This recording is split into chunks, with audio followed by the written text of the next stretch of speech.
Hello student, today we have learned class 8 science chapter 6 carbon. तो हम लोग इस चैप्टर में ना कार्बन के बारे में पढ़ेंगे। तो स्टार्ट करते हैं 6.1 कार्बन से पढ़ना। इसमें बोला क्या जा रहा है, तो बोला जा रहा है the black substance produce after burning would. तो लकड़ी को जलाने के बाद जो ब्लैक कलर का सब्सटेंस आपको मिलता है and mark on the paper with a lead pencil. और ये जो हम लोग पेंसिल से जो मार्क कर रहे हैं ना, वो are the two marks same. क्या है, दोनों मार्क्स सेम है? तो हाँ बच्चे, दोनों मार्क्स क्या होते हैं, सेम होते हैं।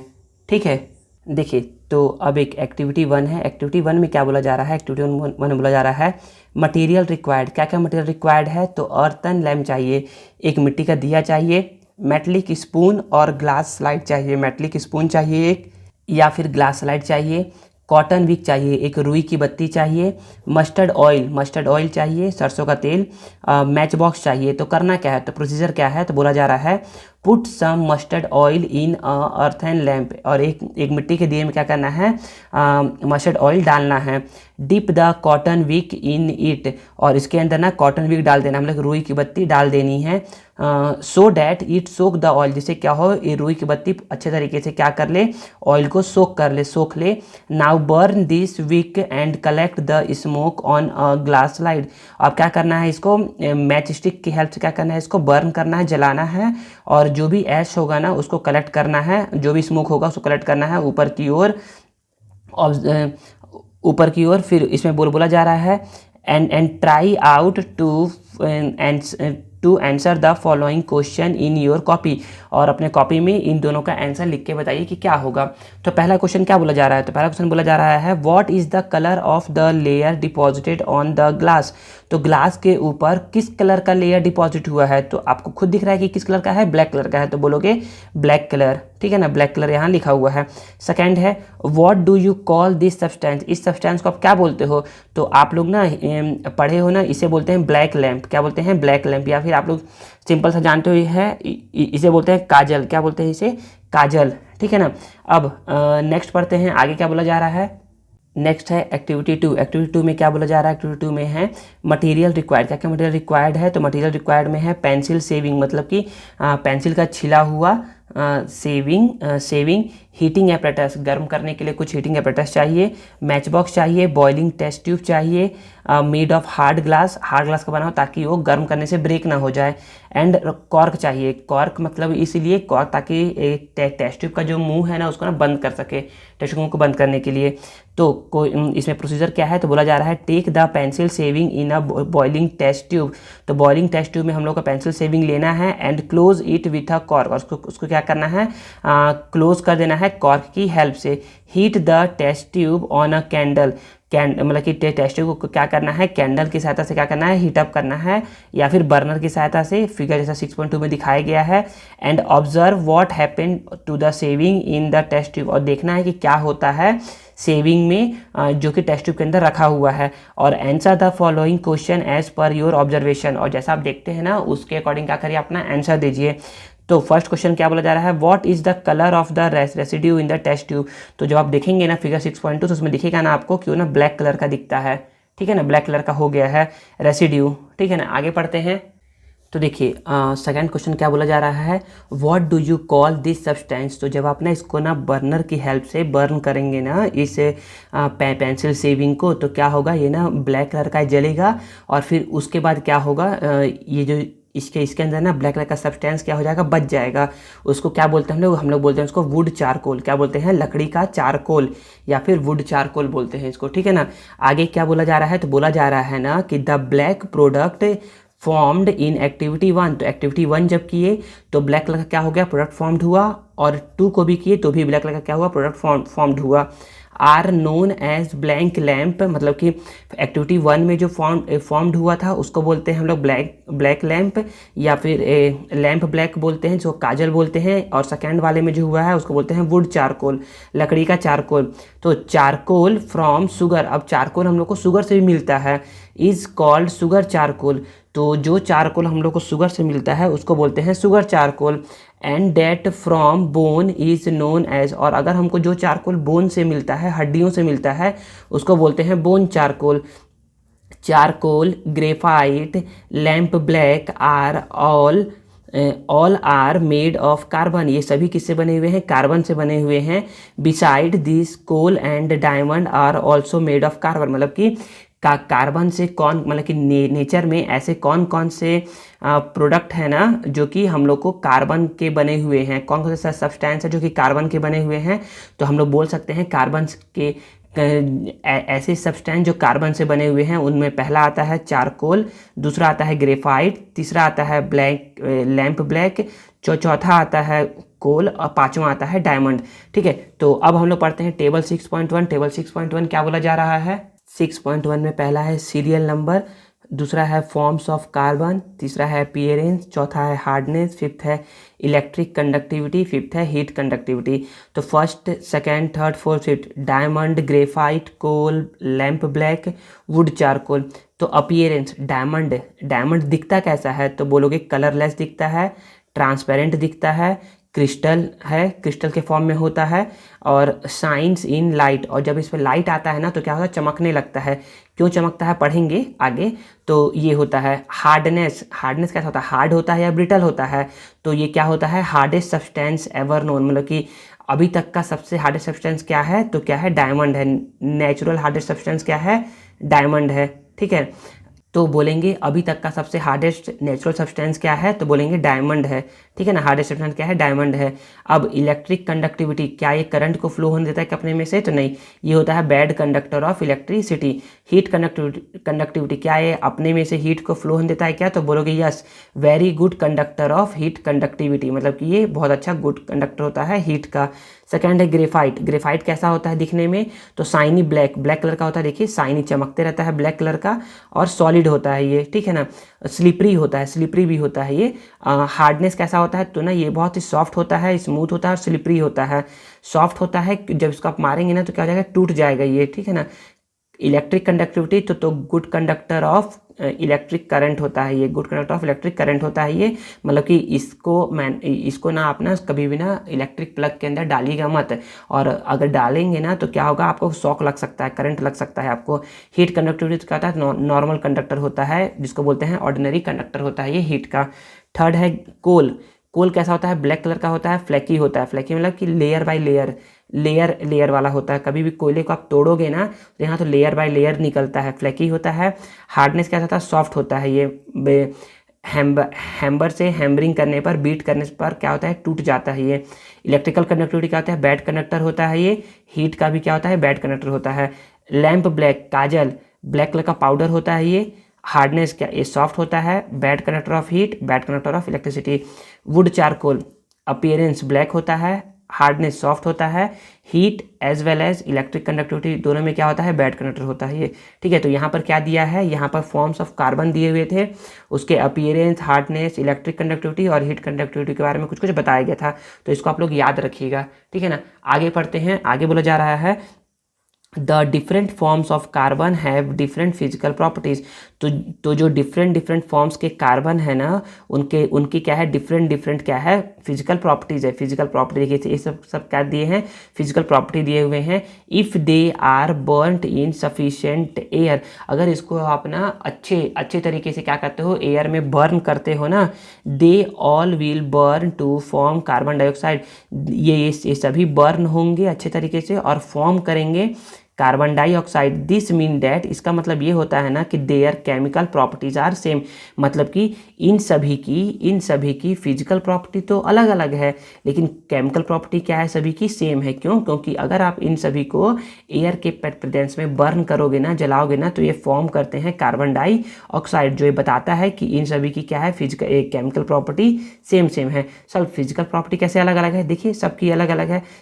इसका ये फिजिकल प्रॉपर्टी है तो इसका ये फिजिकल प्रॉपर्टी है, ऐसा। ठीक है ना, आगे पढ़ते हैं।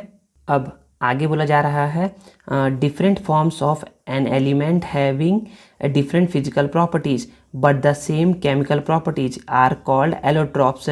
तो मतलब कि डिफरेंट फॉर्म्स ऑफ एलिमेंट है, देखिए ना, ये क्या है, कार्बन के सारे एलिमेंट्स है, इनकी क्या है, फिजिकल प्रॉपर्टीज़ अलग अलग है लेकिन केमिकल प्रॉपर्टीज़ क्या है, सेम है।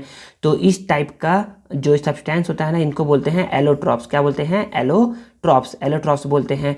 The property of an element having different forms, और ऐसे मतलब कि ऐसे एलिमेंट जिनकी प्रॉपर्टी क्या होती है, अलग अलग होती है ना, उनको क्या बोलते हैं हम लोग, एलोट्रॉपी बोलते हैं। क्या बोलते हैं, एलोट्रॉपी। तो कार्बन के एलोट्रॉप्स कौन कौन से, कोई पूछे कि ना बताओ कार्बन के एलोट्रॉप्स कौन कौन से हैं, तो आप बता सकते हो कि first diamond, second graphite, third coal, fourth lamp black और फिफ्थ वुड चारकोल। ठीक है, ऐसा बता सकते हो। आगे है, carbon is not the only element. Carbon ही केवल एक ऐसा एलिमेंट नहीं है जो कि शो करता है एलोट्रॉपी के प्रॉपर्टी को। फास्फोरस, सल्फर, टीन, ये सारे भी ऐसे एलिमेंट हैं ना जो शो करते हैं एलोट्रॉपी के प्रॉपर्टी को इन देयर सॉलिड फॉर्म। समझ में आ गया।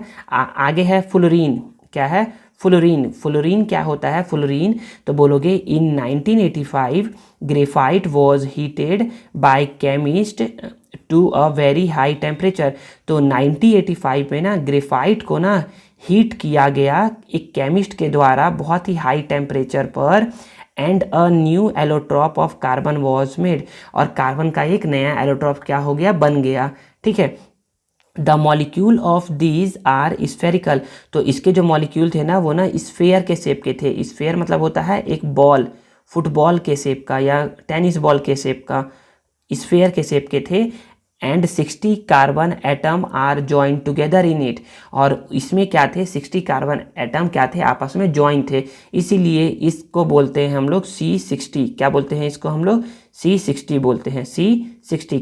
क्योंकि इसमें कार्बन के कितने एटम हैं, 60 एटम हैं। ठीक है, आगे पढ़ते हैं। अब इसमें आगे बोला जा रहा है, this was named fullerene after American architect Buckminster Fuller. तो बकमिंस्टर फुलर जो थे ना, उन्हीं के नाम पे ना क्या दिया गया, इसका नाम फ्लोरीन दिया गया। In nature it is found in the holes made by fallen meteors and ancient rock.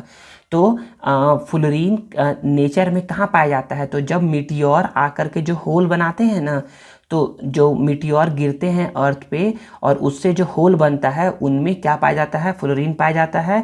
और जो एंशिएंट रॉक है, पुराने पुराने रॉक है ना जो, उनमें फ्लोरीन पाया जाता है। ठीक है। तो C60 कंटेनिंग सब्सटेंस में also be used in prevention and cure of ads.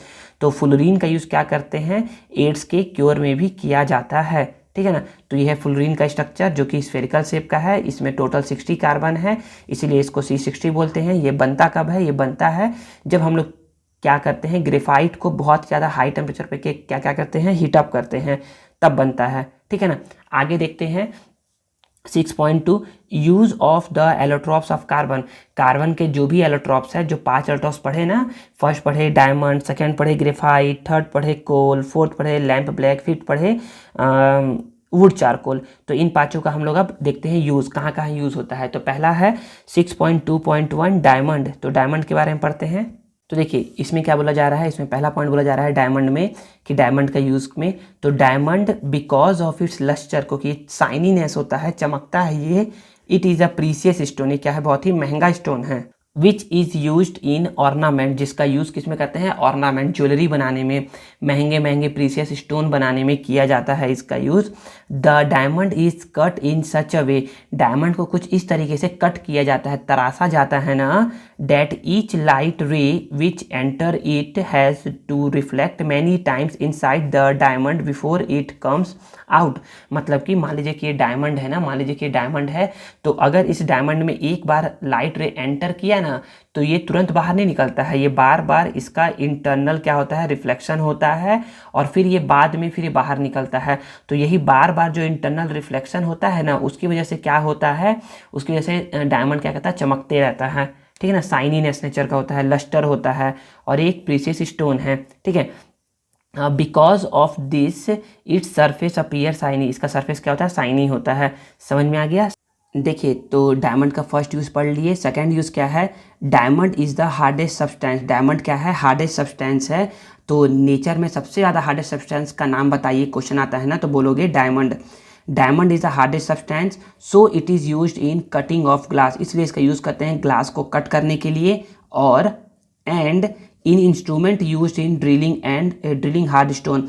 और उस इंस्ट्रूमेंट में यूज़ करते हैं जिसमें हम लोग क्या क्या करते हैं, हार्ड स्टोन को ड्रिलिंग करते हैं। मतलब कि हार्ड स्टोन को ड्रिलिंग करने वाले इंस्ट्रूमेंट में भी क्या होता है, डायमंड का यूज़ होता है। थर्ड यूज़ क्या है, diamond is also used in some of the surgical instrument. तो डायमंड का यूज़ करते हैं हम लोग सर्जिकल इंस्ट्रूमेंट में भी, जैसे कि नाइफ्स में, ब्लेड्स में, एट्सेट्रा। तो डायमंड का यूज़ मेडिकल फील्ड में भी होता है, हर जगह होता है। देखिए, डायमंड का प्रॉपर्टी मतलब कि यूजेस पढ़ने के बाद अब हम लोग पढ़ते हैं ग्रेफाइट के बारे में। 6.6.2 है, तो in making of pencil lead, तो पेंसिल का लेड बनाने में काम आता है। दूसरा, as graphite has a very high melting point, it is used in making crucible which can endure high temperature। तो crucible मतलब होता है ऐसे छोटे छोटे कटोरी या प्लेट जो कि बहुत ज़्यादा हाई टेम्परेचर को सह सकते हैं। तो वैसे प्लेट और कटोरी बनाने के लिए हम लोग क्या करते हैं, ग्रेफाइट का यूज़ करते हैं, जिनका मेल्टिंग पॉइंट क्या होता है, बहुत ज़्यादा हाई होता है। तो याद रखिए, ग्रेफाइट का मेल्टिंग पॉइंट क्या होता है, बहुत ज़्यादा हाई होता है। As it is a conductor of electricity, graphite क्या होता है, कंडक्टर होता है इलेक्ट्रिसिटी का। तो इसलिए इसका यूज़ करते हैं इलेक्ट्रोड बनाने के लिए ड्राई सेल में। तो ड्राई सेल में इलेक्ट्रोड के रूप में ग्रेफाइट का यूज़ किया जाता है, क्योंकि graphite is a good conductor of electricity. Fourth point है, graphite is used in manufacture of black paints, printing ink. तो ब्लैक पेंट और प्रिंटिंग इंक बनाने में किसका यूज़ किया जाता है, ग्रेफाइट का यूज़ किया जाता है। तो इन दोनों के मैन्युफैक्चरिंग में ग्रेफाइट का यूज़ करते हैं। Graphite combined with plastic to form light weight strong substance which is. तो ग्रेफाइट जब कंबाइन होता है प्लास्टिक के साथ ना, तो फॉर्म करता है लाइट वेट और स्ट्रॉन्ग सब्सटेंस को बना लेते हैं। तो अगर हम लोग को ना स्ट्रॉन्ग सब्सटेंस चाहिए और हल्का चाहिए, तो हम लोग क्या करेंगे, ग्रेफाइट को कंबाइन करेंगे प्लास्टिक के साथ। विच is used in making fishing boats, मतलब फिशिंग बोट्स बनाने में, साइकिल का फ्रेम बनाने में, पार्ट्स ऑफ स्पेस शटल बनाने में, डिश एंटीना बनाने में और टेनिस रैकेट बनाने में। तो इन सभी को बनाने में हम लोग क्या करते हैं, ग्रेफाइट का यूज़ करते हैं। आगे, to make pencil lead, pencil lead को बनाने के लिए fine powder of graphite is mixed with fine soil and wax to form a paste. तो हम लोग क्या क्या करते हैं, तो ये जो ग्रेफाइट है ना, इस ग्रेफाइट में हम लोग क्या क्या मिलाए हैं, हम लोग मिलाए हैं मतलब कि पेंसिल का लीड बनाने में हम लोग मिलाते हैं fine powder of graphite. Graphite को बहुत ही फाइन पाउडर बना लेते हैं, फिर उसको मिक्स करते हैं फाइन सॉइल के साथ, बहुत ही चिकनी मिट्टी के साथ सॉइल मिलाते हैं और वैक्स का मिला करके इसका पेस्ट बना लेते हैं। और फिर उसको this paste is shaped into thin rod and dried, इसको हम लोग पतला पतला रॉड बनाते हैं, उसको सुखा लेते हैं। This dried up rod make up lead pencil, और यही ड्राई अप रॉड क्या बनाता है, लेड पेंसिल बनाता है। ठीक है, तो 2 का हम लोग यूजेस पढ़ चुके हैं, कार्बन के 2 एलोट्रॉप्स का। बाकी आगे पढ़ते हैं। 6.2.3 क्या बोल रहा जा रहा है, ब्लैक लैम्प और काजल। काजल का यूज़ कहाँ कहाँ होता है, तो बोलोगे first point, in making ink and black colour. तो ब्लैक कलर और इंक को बनाने में काजल का यूज़ करते हैं। Second, as a supplement in tyres and plastic. तो सप्लीमेंट, तो टायर और प्लास्टिक में ब्लैक कलर देने के लिए हम लोग क्या करते हैं, काजल का यूज़ करते हैं। फोर्थ है कोल। कोल का यूज़ कहाँ कहाँ करते हैं, तो कोल का यूज़ है फ्यूल के रूप में करते हैं। और दूसरा, in the extraction of some metal as iron. तो मेटल के एक्सट्रैक्शन में भी क्या करते हैं हम लोग, कोल का यूज़ करते हैं। फिफ्थ है इसमें वुड चारकोल। वुड चारकोल का क्या है इसमें, तो पहला यूज़ है being porous it is used as a absorbent of gases. मतलब कि ये ना पोरस नेचर का होता है, इसीलिए ना वुड चारकोल का यूज़ करते हैं गैसेस को एब्जॉर्ब करने के लिए। और सेकेंड यूज़ क्या है, टू मेक शुगर कलरलेस। तो चीनी को कलरलेस बनाने के लिए। And to remove colour impurities from oil and fats. तो ऑयल और फैट्स में जो भी कलर की इम्प्योरिटीज़ होती है ना, उसको हटाने के लिए हम लोग क्या करते हैं, वुड चारकोल का यूज़ करते हैं। तो पहले हम लोगों ने डायमंड का पढ़ा, फिर ग्रेफाइट का पढ़ा, फिर अब पढ़े लैम्प ब्लैक का, फिर पढ़े कोल का, और फिर पढ़े वुड चारकोल का। तो इन सभी का आप लोग यूजेस याद रखिएगा, पूछ सकता है आगे। तो अब क्वेश्चन है, नाउ आंसर दिस क्वेश्चन। तो पहला क्वेश्चन क्या बोला जा रहा है, पहला क्वेश्चन है देखिए पहला क्वेश्चन क्या बोला जा रहा है, in which form do we find carbon in our surrounding. तो किस फॉर्म में ना कार्बन हम लोग को मिलता है सराउंडिंग में, तो सॉलिड फॉर्म में मिलता है और अलग अलग फॉर्म में भी मिलता है। तो सॉलिड फॉर्म में कौन कौन सा, तो हम लोगों ने पढ़ा कि क्या कार्बन के क्या होते हैं, फाइव क्या होते हैं फॉर्म पाए जाते हैं। पहला ग्रेफाइट, दूसरा डायमंड, तीसरा लैम्प ब्लैक, चौथा कोल, पांचवा वुड चारकोल। तो यही इसका आंसर हो जाएगा। Second, what is allotropy. Allotropy क्या होता है, तो अभी बताया था ना, एलोट्रॉपी जब पढ़ा रहा था ना तो उसको टिक करवाया था, तो ना एलोट्रॉपी को याद रखिएगा, वहाँ टिक किया हुआ है उसको पढ़ लीजिएगा, ठीक है। नहीं तो ये देखिए ये यहाँ पर भी है, यहाँ पर भी इसको याद कर सकते हैं, ठीक है ना। और फर्स्ट का आंसर ये देखिए, डिफरेंट फॉर्म्स ऑफ कार्बन क्या क्या हो सकते हैं, यहाँ से यहाँ तक फर्स्ट का आंसर हो गया जो भी था, और सेकंड का आंसर ये हो गया, ठीक है। थर्ड देखते हैं, थर्ड क्वेश्चन है, write two uses of diamond. Diamond का दो यूजेस क्या क्या है। तो डायमंड का पहला यूज़ आप बोल दोगे कि ना डायमंड का यूज़ करते हैं ऑर्नामेंट्स बनाने में, और सेकंड यूज़ आप बोल दोगे कि diamond is a hardest substance, इसका यूज़ करते हैं हम लोग नाइफ्स बनाने में, सर्जिकल इंस्ट्रूमेंट बनाने में, बहुत सारे तीन यूजेस थे, उसमें से दो यूजेस आप अपने से छोटा छोटा छाट करके लिख दीजिएगा, ठीक है ना। फोर्थ पॉइंट क्या बोला जा रहा है, fourth question, right the method of preparation of. तो मेथड क्या है प्रिपरेशन का, वुड चारकोल का और लैम्प ब्लैक का। तो वुड चारकोल के लिए आप बोलोगे ना, सिंपल सा आप क्या लिखोगे, पहले इसमें आंसर में क्या लिखोगे, तो इसमें लिखोगे कि put some mustard oil in a earthen lamp and dip the cotton wick in it so that it soak the oil. Now burn this wick and collect the smoke on a glass slide. तो बस इतना ही लिखना है। and the substance formed on the glass slide is called lamp black। इसी को क्या बोलेंगे ना, लैम्प ब्लैक बोलेंगे। सेकेंड है उसमें वुड चारकोल। वुड चारकोल में आप क्या बोलोगे, तो सिंपल सा बोलोगे कि take the pencil sieve in a boiling test tube and close it with a cork, heat the boiling test tube with a candle and the substance formed inside the test tube is called wood charcoal। Simple सा बस इतना ही बोलोगे, ठीक है ना। आगे पढ़ते हैं। अब नेक्स्ट है 6.3, प्रेजेंस ऑफ कार्बन। कार्बन कहाँ कहाँ प्रेजेंट रहता है उसके बारे में बताया जा रहा है। तो बोलोगे carbon is an element. Carbon क्या है, एक एलिमेंट है, which is found in different allotropic form in nature. तो जो वो क्या है, नेचर में डिफरेंट एलोट्रॉपिक के फॉर्म में वो पाया जाता है। अलॉन्ग विथ दिस, इसके साथ ही, it is one of the main constituents of all living organism, plant and animal. और ये क्या है, सभी प्लांट और एनिमल में ये पाया ही जाता है, मतलब कि सभी प्लांट और एनिमल में कार्बन क्या होता है, मेन कंस्टिट्यूएंट्स होता है, ठीक है ना। कंस्टिट्यूएंट्स मतलब होता है कंपोनेंट, क्या होता है, कंपोनेंट। तो आगे बोला जा रहा है, item which we daily use as. तो जो भी हम लोग आइटम यूज करते हैं ना डेली, जैसे कि paper, rubber, would, tyre, pencil, cloth, oil, soap and fuel, all contain carbon. सभी में क्या होता है, कार्बन होता है। Carbon is free state is present in diamond. Carbon क्या होता है, फ्री स्टेट में पाया जाता है डायमंड में, ग्रेफाइट में, कोल में, एटसेट्रा। और in compound form carbon is present in many substance as. और कंपाउंड फॉर्म में या कंबाइंड के फॉर्म में कार्बन पाया जाता है इन सभी सब्सटेंस में। तो पहला पॉइंट क्या बोला जा रहा है इसमें, substances of carbon with oxygen and calcium is calcium carbonate. मतलब कि तो इसमें बोला जा रहा है कि सब्सटेंस ऑफ कार्बन, कि जब कार्बन ऑक्सीजन एंड कैल्शियम से मिलता है तो बनाता है कैल्शियम कार्बोनेट। क्या बनाता है, कैल्शियम कार्बोनेट। कब, जब वो ऑक्सीजन और कैल्शियम से मिलता है। तो this is found in nature as, ये नेचर में पाया जाता है किसके फॉर्म में, तो ये लाइम स्टोन के फॉर्म में पाया जाएगा, चौक के फॉर्म में पाया जाएगा और मार्बल के फॉर्म में।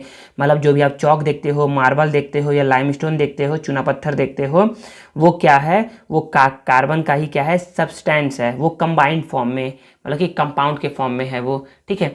सेकेंड पॉइंट क्या बोल रहा है, सेकेंड पॉइंट बोल रहा है main constituents of food as carbohydrate. मतलब कि फूड में भी पाया जाता है, कार्बोहाइड्रेट में, फैट्स में, प्रोटीन में, विटामिन में, etcetera, are all substance of carbon from which our body gets energy, मतलब कि हमारे बॉडी को जिससे एनर्जी मिलता है ना, उन सभी में भी क्या पाया जाता है, कार्बन पाया जाता है। आगे बोला जा रहा है carbon and hydrogen in different proportion combine to form hydrocarbon as methane, ethane etcetera, मतलब कि याद रखिए कार्बन और हाइड्रोजन दोनों मिलके क्या बनाते हैं, हाइड्रोकार्बन बनाते हैं। क्या बनाते हैं, हाइड्रोकार्बन। देखिए नाम में छुपा है हाइड्रो, हाइड्रो मीन्स हाइड्रोजन, और कार्बन, कार्बन मतलब कार्बन। तो हाइड्रोजन और कार्बन दोनों मिलके क्या बनाते हैं, हाइड्रोकार्बन बनाते हैं। और ये हाइड्रोकार्बन मतलब कि कार्बन और ऑक्सीजन डिफरेंट डिफरेंट प्रोपोर्शन में जब मिलते हैं ना, मतलब कि अलग अलग रेशियो में जब मिलते हैं, तो इन लोग बनाते हैं हाइड्रोकार्बन। जैसे कि मीथेन हो गया, एथेन हो गया, मीथेन, एथेन, प्रोपेन, ब्यूटेन, बहुत सारा नाम है, तो ये बनाते हैं। In natural gas, cooking gas, petrol, diesel, kerosene, paraffins, wax, coal, tar etcetera all have carbon in form of hydrocarbon, मतलब कि जो भी आप देखते हो पेट्रोल, डीजल, एलपीजी गैस या कोई सा भी गैस देखते हो ना, वैक्स देखते हो, कोल देखते हो, केरोसिन देखते हो, उन सभी में क्या पाया जाता है, कार्बन पाया ही जाता है। ठीक है ना। आगे पढ़ते हैं। तो या यहाँ तक पूरा पढ़ लिए हैं। अब आगे बोला जा रहा है कि some allotropes and substances of carbon are used as fuel, मतलब कि कार्बन के कुछ कुछ एलोट्रॉप्स और उनका कार्बन के सब्सटेंस का यूज़ किया जा रहा है फ्यूल के रूप में भी। अब आगे है 6.4 बर्निंग एंड कंबशन। तो बोलोगे some substance on burning evolve heat, light और even both the form of energy, मतलब कि कुछ सब्सटेंस को बर्न करने से उनसे निकलता है हीट, लाइट या फिर दोनों निकलते हैं। द फॉर्म ऑफ एनर्जी मतलब वो क्या है, एनर्जी का एक फॉर्म है। अगर किसी से हीट निकल रहा है मतलब कि एनर्जी निकल रहा है, किसी से लाइट निकल रहा है इट मीन्स एनर्जी निकल रहा है। ठीक है। This burning process is called combustion. तो कंबशन का सिंपल सा डेफिनेशन हो जाएगा बर्निंग ऑफ एन सब्सटेंस। तो बोलोगे when burning of a substance evolve heat, light और both, this process is called combustion. ठीक है ना। तो कंबशन का ये हो जाएगा। या फिर आप बोल सकते हो यहाँ से डेफिनेशन कि combustion is a process, combustion क्या है, एक प्रोसेस है of oxidation and it's liberate heat and light, मतलब कि कंबशन क्या है, एक ऑक्सीडेशन का प्रोसेस है। ऑक्सीडेशन सर क्यों बोल रहे हैं यहाँ पर, ऑक्सीडेशन बच्चे होता है कि ऐसा रिएक्शन जिसमें ऑक्सीजन क्या होता है, ऐड होता है, उसको बोलते हैं ऑक्सीडेशन। तो कंबशन जब करते हैं तो कंबशन क्या है, एक प्रोसेस है जिसमें ऑक्सीजन क्या होता है, ऐड होता है और लिबरेट करता है हीट एंड लाइट। तो यही कंबशन का क्या हो जाएगा, डेफिनेशन हो जाएगा। ठीक है। देखिए आगे में एक एक्टिविटी 3 है। एक्टिविटी 3 में क्या बोला जा रहा है, तो बोला जा रहा है मटेरियल रिक्वायर्ड। क्या क्या मटेरियल रिक्वायर्ड है, तो पीस ऑफ मैग्नीशियम चाहिए, मतलब मैग्नीशियम का छोटा टुकड़ा चाहिए, पीस ऑफ कोल चाहिए, चौक चाहिए, स्मॉल स्टोन चाहिए, मैच स्टिक्स चाहिए, मैच बॉक्स चाहिए, फोर्सेप्स चाहिए और हीटिंग एपरेटस चाहिए। तो करना क्या है, प्रोसीजर है होल्ड ईच मैग्नीशियम पीस, मतलब कि होल्ड ईच मतलब कि मैग्नीशियम पीस को अलग से होल्ड करिए, कोल पीस को अलग से होल्ड करिए, चौक को, स्टोन को विद द फोर्सेप चिमटे की हेल्प से ओवर फ्लेम, फ्लेम के ऊपर 1 बाय 1 एंड हीट इट, उसको गर्म करना है। तो क्या होगा, इससे बोला जा रहा है observe carefully and answer the following question. Carefully observe करना है और आंसर देना है इन सारे क्वेश्चन का। तो पहला क्वेश्चन क्या है, विच ऑफ दीज बर्न, कौन सा जलता है। तो बच्चे जलेगा कौन सा, तो जो जलने वाला सब्सटेंस होगा वही जलेगा। तो बोलोगे जब तुम ना मैग्नीशियम पीस को जब तुम उसके ऊपर रखोगे और कोल पीस को जब तुम रखोगे बर्नर के ऊपर तो क्या करने लगेगा, जलने लगेगा। क्या क्या चौक जलेगा, बिल्कुल नहीं। क्या क्या स्टोन जलेगा, बिल्कुल नहीं जलेगा। तो विच ऑफ दिस बर्न, तो बोलोगे magnesium piece and coal piece are burn. Which of this do not burn, तो बोलोगे chalk and stone piece do not burn. तो बोलोगे यहाँ पर आगे बोला जा रहा है those substance which burn are called combustible substance, ऐसे सब्सटेंस जो क्या होते हैं, जल जाते हैं ना, उनको बोलते हैं combustible substance. Example magnesium and coal. ठीक है। And stone, glass, cement etcetera do not burn, ये सारे क्या होते हैं, बर्न नहीं होते हैं। These are called non combustible substance. तो बोलोगे those substance which are not burn, which are not burn are called non combustible substance. Example stone, glass, cement etcetera. ठीक है। आगे बोला जा रहा है combustible substance combine with oxygen. तो देखिए कंबशन क्या है, एक ऑक्सीडेशन का प्रोसेस है, एक प्रोसेस ऑफ ऑक्सीडेशन है। क्यों सर प्रोसेस है ये ऑक्सीडेशन का, क्योंकि देखिए कंबशन में क्या होता है, ऑक्सीजन देखिए इसके साथ ऐड हो रहा है, देखिए ना ये मैग्नीशियम और ऑक्सीजन दोनों ऐड होकर क्या बना दिए, MgO। तो यहाँ पर ऑक्सीडेशन हुआ, मैग्नीशियम का क्या हो गया, ऑक्सीडेशन हो गया, तो क्या बना दिया, मैग्नीशियम ऑक्साइड बना दिया। तो बोलोगे combustible substance combine with oxygen in the air, मतलब कि एयर में जो ऑक्सीजन है उससे कंबाइन होता है to form oxide and liberate heat and light. वो क्या फॉर्म करता है, ऑक्साइड फॉर्म करता है और हीट एंड लाइट को लिबरेट करता है, निकालता है अपने में से। समझ में आ गया।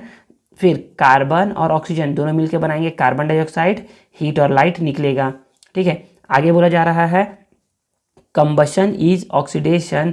कंबशन क्या है, एक ऑक्सीडेशन का प्रोसेस है which produce heat and light. ठीक है, अब एक एक्टिविटी है जिससे हम लोग समझेंगे ना कि एयर क्या होता है, नेसेसरी होता है बर्निंग, जलने के लिए, बर्निंग के लिए।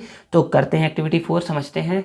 देखिए एक्टिविटी 4 में क्या बोला जा रहा है, एक्टिविटी 4 में बोला जा रहा है मटेरियल रिक्वायर्ड। क्या क्या मटेरियल रिक्वायर्ड है, कैंडल चाहिए, मैचेस चाहिए, ग्लास चिमनी चाहिए, 2 वुडन ब्लॉक चाहिए और ग्लास प्लेट चाहिए। तो करते हैं इसको। तो ये एक्टिविटी क्या बताएगा, ये उसमें बताएगा ना कि ना बर्निंग के लिए एयर क्या है, ज़रूरी है। तो समझते हैं एक्टिविटी 4 को। तो समझते हैं एक्टिविटी को। बोला जा रहा है procedure, fix a burning candle carefully on a table. तो बर्निंग के मतलब कि बर्निंग कैंडल को टेबल के ऊपर रखना है, रख दिए टेबल के ऊपर, बर्निंग कैंडल को रखें बेटा, ठीक है ना। Put a glass chimney over the candle on the wooden block in such a way that air can enter the chimney. तो मतलब कि हमको चिमनी रखना है, उसके साथ ही कुछ ऐसा रखना है ना वुडन ब्लॉक के ऊपर, ये 2 वुडन ब्लॉक के ऊपर, कि उसमें क्या हो, एयर क्या हो सके, एंटर करता रहे चिमनी में। Observe what happen to the flame. तो ऑब्जर्व करेंगे ना तो फ्लेम क्या होगा, ईजिली जलते रहेगा, फ्लेम क्या करते रहेगा, ग्लो करते रहेगा, मतलब कि बर्न होते रहेगा कैंडल। ठीक है, now remove the block and let the chimney rest on the table. अब ब्लॉक को हटा देने के लिए बोल रहा है, तो ब्लॉक को देखो यहाँ पर हटा दिया गया है। ठीक है, फिगर 6.4b में। Now observe the flame again. तो फ्लेम को जब देखेंगे ना तो ये जलेगा, लेकिन ना ये ऐसा जलेगा ना, लगेगा ना, मतलब इस केस में ना, इस केस में धुआं मतलब कि स्मोक बहुत कम निकलेगा, लेकिन इस केस में स्मोक बहुत ज़्यादा निकलेगा। और ये एकदम ऐसा, मतलब बोलते हैं ना कि ये बुतने, मतलब कि ये बुतने वाला है, मतलब कि जलना पे बंद करने वाला है, ऐसा करके जलने लगेगा, मतलब कि ऐसा जलेगा। ठीक है ना। आगे finally put a glass over the chimney. अब क्या करना है, एक ना ग्लास प्लेट रख देना है चिमनी के ऊपर, जैसा कि 6.4c में बताया गया है। Watch the flame again. अब देखेंगे तो क्या होगा, तो यहाँ पर जो कैंडल होगा ना वो क्या हो जाएगा, मतलब कि बंद हो जाएगा, मतलब कि जलना क्या हो जाएगा, ये बंद हो जाएगा। तो ये होगा क्या, ये होगा इसीलिए ना बच्चे, क्योंकि यहाँ पर जो भी इसके अंदर में एयर प्रेजेंट थे ना, जब तक एयर प्रेजेंट होगा तब तक ये जला होगा, उसके बाद जलना बंद कर दिया होगा। तो what happen in the 3 cases. तीनों केस में क्या हुआ, तीनों केस में क्या हुआ ये बोला जा रहा है। तो बोलोगे air is necessary for burning. Air is necessary for burning. Burning के लिए क्या क्या जरूरी है, एयर जरूरी है। बर्निंग के लिए क्या जरूरी है, एयर जरूरी है। इन केस 1, केस ए में क्या हुआ, द कैंडल बर्न अनअफेक्टेड, मतलब कि कैंडल बिना किसी रुकावट के जल रहा था, क्योंकि अंदर से एयर एंटर हो रहा था और बाहर से भी एयर, मतलब ऊपर से भी एयर एंटर हो रहा था, तो अनअफेक्टेड कैंडल बर्न हो रहा था। In case B, case B में क्या हुआ, the flame flicker and give out smoke. Flame क्या हो गया, फ्लिकर करके जल रहा था, फ्लिकर करके जल रहा था और उससे स्मोक निकल रहा था ज़्यादा। ठीक है ना। लेकिन ये ऐसा नहीं कि ये बुझ गया, मतलब कि जलना बंद कर दिया, ये जल ही रहा था लेकिन फ्लिकर करके जल रहा था। अब in case C, the flame is put off. Flame क्या हो गया, बंद हो गया, मतलब कि पुट ऑफ हो गया, because air is not available for it to burn, क्योंकि जलने के लिए एयर इसमें अवेलेबल नहीं था, इसीलिए। ठीक है, अब है नाउ आंसर दिस क्वेश्चन। तो पढ़ते हैं इस आंसर क्वेश्चन को, फिर देते हैं आंसर। देखिए फर्स्ट क्वेश्चन क्या बोला जा रहा है, what is the name of the compound which is made of hydrogen and carbon. तो हाइड्रोजन एंड कार्बन से बने कंपाउंड का नेम क्या होता है, तो बोलोगे हाइड्रोकार्बन। क्या बोलोगे, हाइड्रोकार्बन, हाइड्रोकार्बन। ठीक है, व्हाट इज कंबशन। कंबशन क्या होता है, तो कंबशन का डेफिनेशन अभी दिखाया था आपको, तो बोलोगे combustion is a process of oxidation liberate heat and light, ऐसा कुछ था डेफिनेशन, तो उसको याद करोगे। Third, write name of 3 combustible substance. Combustible substance का 3 मतलब कि कंबस्टेबल सब्सटेंस का 3 एग्जाम्पल देना है, नाम बताना है। तो वो पढ़ोगे मैग्नीशियम, कोल, पेपर, कुछ कुछ भी एग्जाम्पल दे सकते हो जो कंबस्ट होता है, जल सकता है, उसको बोले कंबस्टेबल सब्सटेंस। ठीक है, आगे है why are cracker and fuel not allowed to be carried in a public vehicle.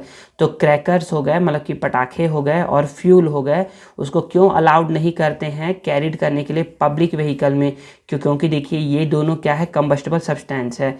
ठीक है ना, अगर इनको सेफली नहीं रखा गया ना, सेफली कैरी नहीं किया गया ना, तो ये क्या हो सकते हैं, मतलब कि कहीं से भी क्या होता है, कंबस्ट मतलब कि जल सकते हैं ये। और इससे क्या होगा, लोगों को नुकसान पहुंच सकता है, मतलब कि इससे ना प्रॉपर्टी का एज वेल एज ह्यूमन का भी क्या हो सकता है, लॉस हो सकता है। इसीलिए अलाउ नहीं किया जाता है पब्लिक व्हीकल में इन सबको कैरी करना। आपने सुना होगा ना कि ट्रेन में अगर आप सिलेंडर गैस लेकर के जाओगे तो आप पे फाइन लगेगा, कुछ यही रीज़न है, क्योंकि उस वहाँ पर क्या है, नंबर ऑफ मतलब कि पैसेंजर बहुत ज़्यादा होते हैं। अगर उसको ठीक से कैरी नहीं करेंगे ना, और हल्का सा भी कहीं से लीकेज होगा, और कहीं से भी मान लो कि उसमें एक स्पार्क भी लग जाता है ना, तो उससे क्या होगा, पूरे तरीके से वो मतलब कि जल जाएगा वो, जिससे क्या होगा, मतलब कि लोगों को नुकसान पहुंच सकता है। ठीक है ना, कई लोगों का डेथ भी हो सकता है, इसीलिए इसको अलाउ नहीं किया जाता है पब्लिक व्हीकल में। ठीक है, आगे पढ़ते हैं एक्टिविटी 5। एक्टिविटी 5 को क्या बोला जा रहा है, तो एक्टिविटी 5 है डेमोन्स्ट्रेटेड बाय द टीचर के द्वारा इसको डेमोन्स्ट्रेट करना है। तो क्या बोला जा रहा है, तो मटेरियल रिक्वायर्ड, क्या क्या मटेरियल चाहिए, तो मटेरियल रिक्वायर्ड में है पहला अ पीस ऑफ पेपर चाहिए। ठीक है, a thick piece of wood, एक वुड मोटा लकड़ी का टुकड़ा चाहिए। ठीक है, कैंडल चाहिए एंड मैचेस चाहिए। ठीक है, अब करते हैं प्रोसीजर क्या बोला जा रहा है, तो बोला जा रहा है कि place the paper over the flame.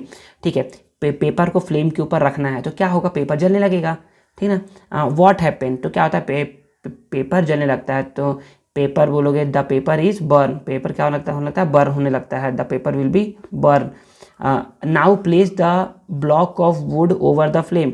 तो जब हम लोग फ्लेम के ऊपर रखेंगे लकड़ी के टुकड़े को, तो क्या हो, जलेगा नहीं, इतने जल्दी नहीं जलेगा, लेकिन धीरे धीरे जलना स्टार्ट होगा, लेकिन उसको टाइम लगेगा जलने में। Does this also burn as quickly as paper, क्या ये पेपर की तरह ही तुरंत उतनी तेज़ी से जलता है ये? तो नहीं, उतनी तेज़ी से जलता नहीं है। तो आगे बोला जा रहा है the temperature at which a substance start burning. तो एक ऐसा टेम्परेचर जिसमें कोई सब्सटेंस बर्निंग करना स्टार्ट करता है इन द प्रेजेंस ऑफ एयर के प्रेजेंस में, उसको हम लोग बोलते हैं इग्निशन टेम्परेचर। क्या बोलते हैं, इग्निशन टेम्परेचर। तो बोलोगे the minimum temperature at which a substance start burning in the presence of air is called ignition temperature.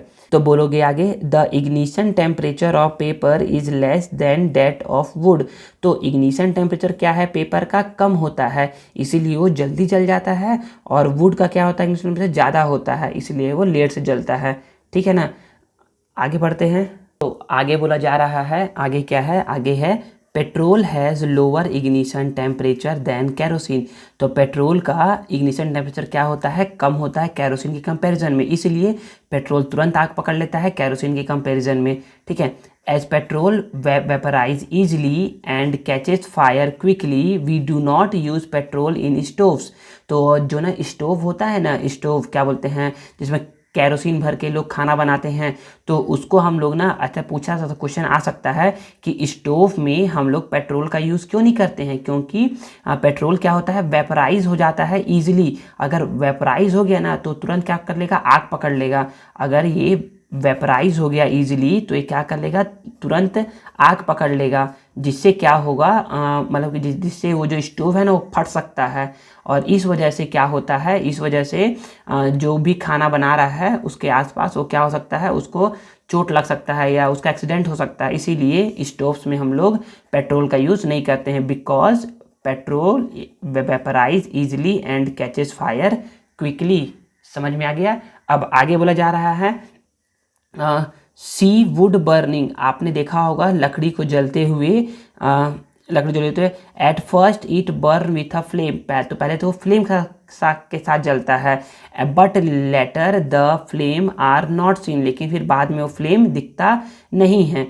ठीक है, वैसे ही but camphor and wax burn with flame, लेकिन कैम्फर और वैक्स क्या होते हैं, फ्लेम के साथ ही बर्न होते हैं।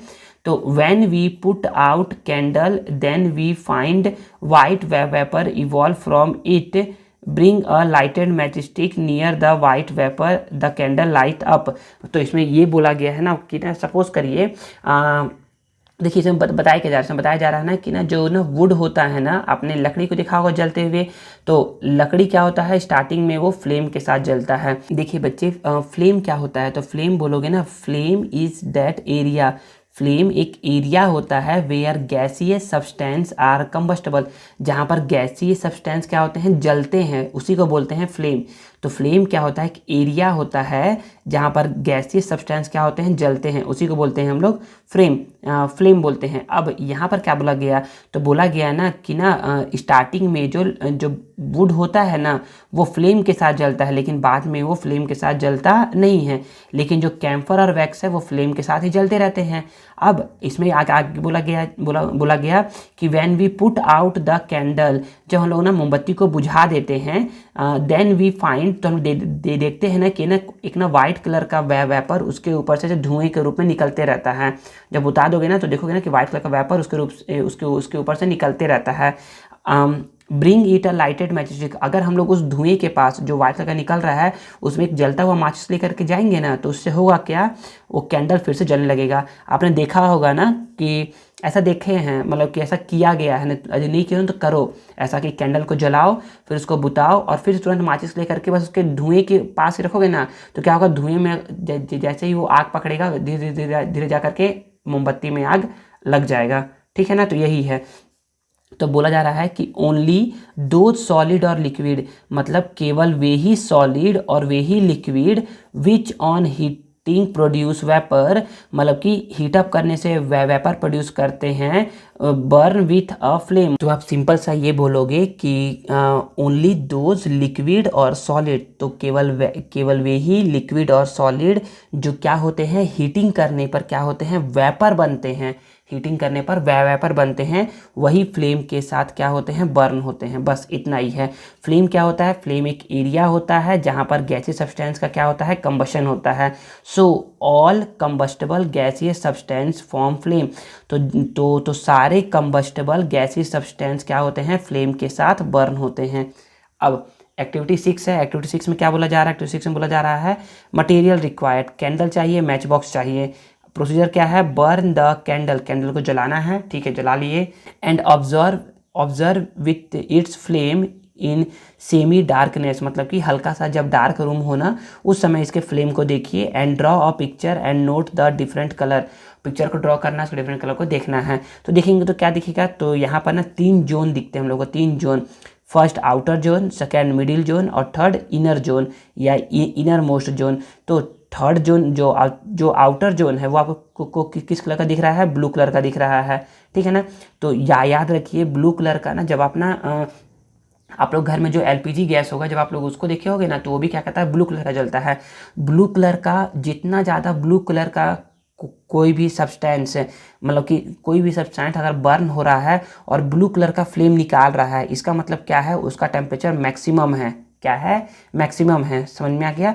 समझते हैं एक्टिविटी 7 में क्या है। देखिए एक्टिविटी 7 क्या बोला जा रहा है, एक्टिविटी 7 में बोला जा रहा है मटेरियल रिक्वायर्ड, कैंडल चाहिए, मैच बॉक्स चाहिए, चिप चाहिए, chips of would. Chips of would मतलब कि लकड़ी का ऐसा ऐसा हल्का हल्का पट्टा चाहिए, ठीक है ना, चिप्स ऑफ लकड़ी का ऐसा ऐसा पट्टा चाहिए, ठीक है ना। ये तो बोला जा रहा है प्रोसीजर क्या है, तो place a wooden chip on the upper part of the flame, तो वुडन चिप को अपर पार्ट ऑफ द ऊपर में यहाँ पर रखना है, फ्लेम के ऊपर में यहाँ पर रखना है, ठीक है।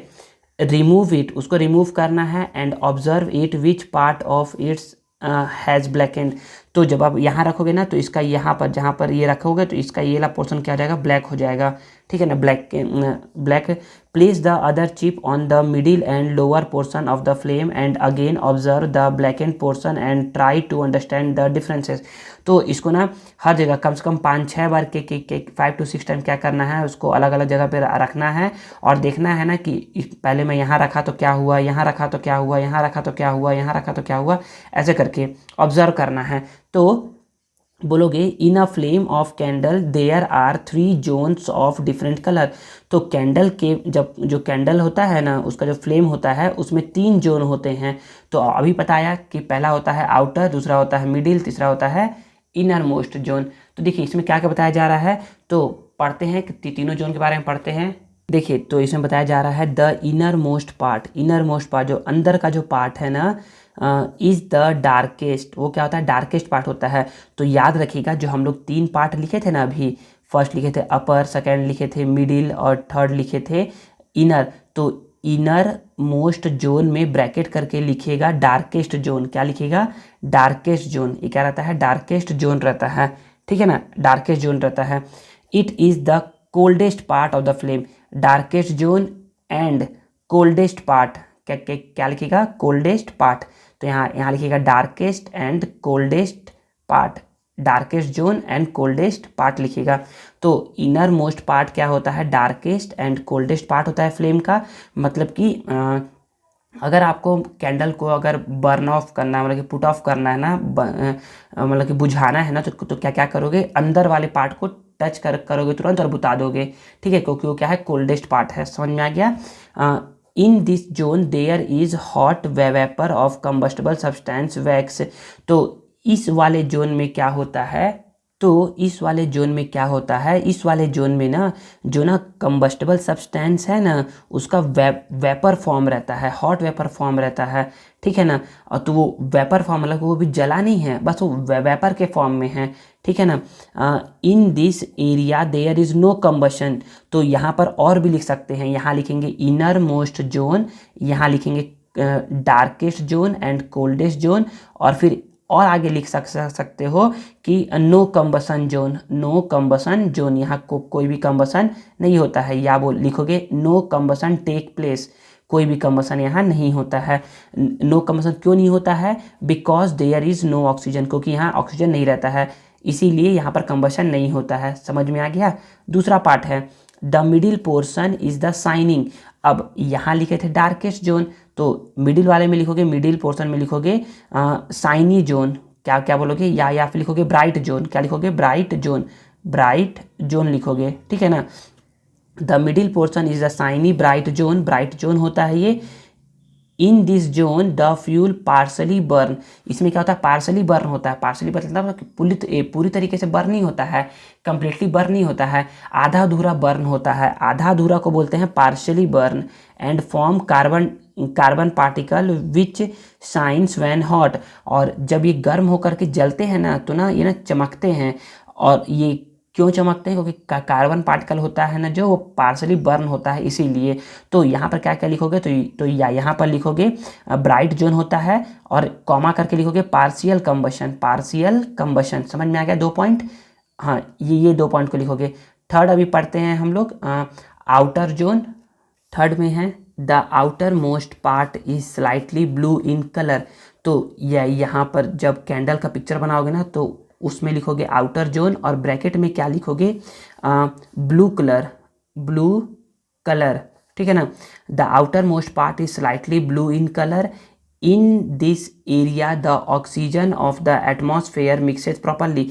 इस एरिया में ना ऑक्सीजन ना पूरी तरीके से क्या होता है, मिक्स होता है विथ द फ्यूल, फ्यूल के साथ। And there is almost complete combustion.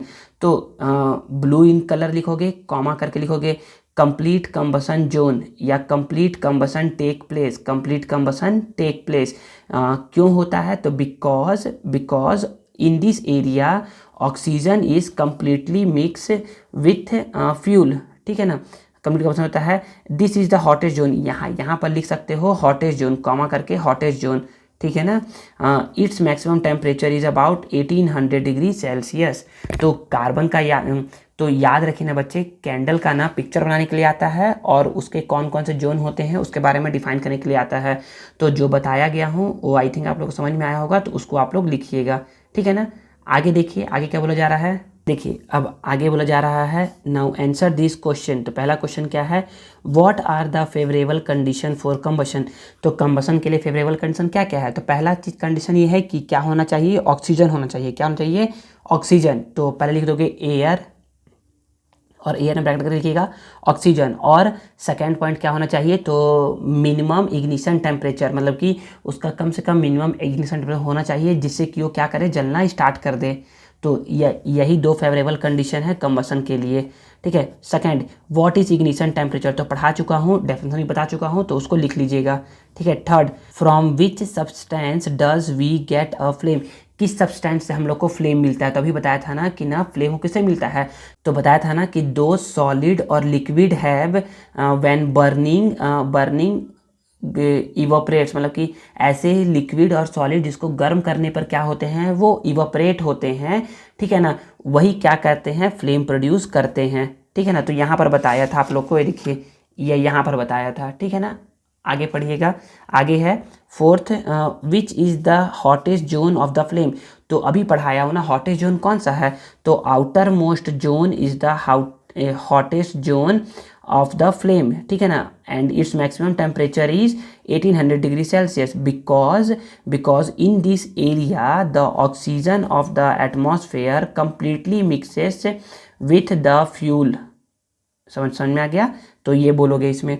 Fifth, draw a well level diagram of the candle to depict various zone of the flame, तो एक वेल लेवल डायग्राम बनाना है और उसको बताना है। और याद रखिएगा ना, जो तीनों पॉइंट बोला हूँ लिखने के लिए, यहाँ लिखेंगे आउटर जोन, उसमें कुछ पॉइंट बोला था, मिडिल जोन उसमें कुछ पॉइंट बोला था, इनर मोस्ट जोन उसमें कुछ पॉइंट बोला था, उन सबको भी लिखिएगा, ठीक है ना। आगे है 6.5, कंपाउंड्स ऑफ कार्बन, कार्बन के कंपाउंड्स के बारे में पढ़ते हैं, तो स्टार्ट करते हैं पढ़ना। देखिए कंपाउंड्स ऑफ कार्बन में ना पहला है कार्बन डाइऑक्साइड, कार्बन डाइऑक्साइड को क्या बोलते हैं, CO2। याद देखिए ना, कुछ बच्चे कैसे लिखते हैं, ऐसा लिखते हैं CO2, नहीं बच्चे ऐसा नहीं लिखना है, CO2 कैपिटल में लिखना है ना, कैपिटल C कैपिटल O और सबस्क्रिप्ट में 2 लिखना है। Activity 8 demonstrated by the teacher है, टीचर आपको करके बताएंगे।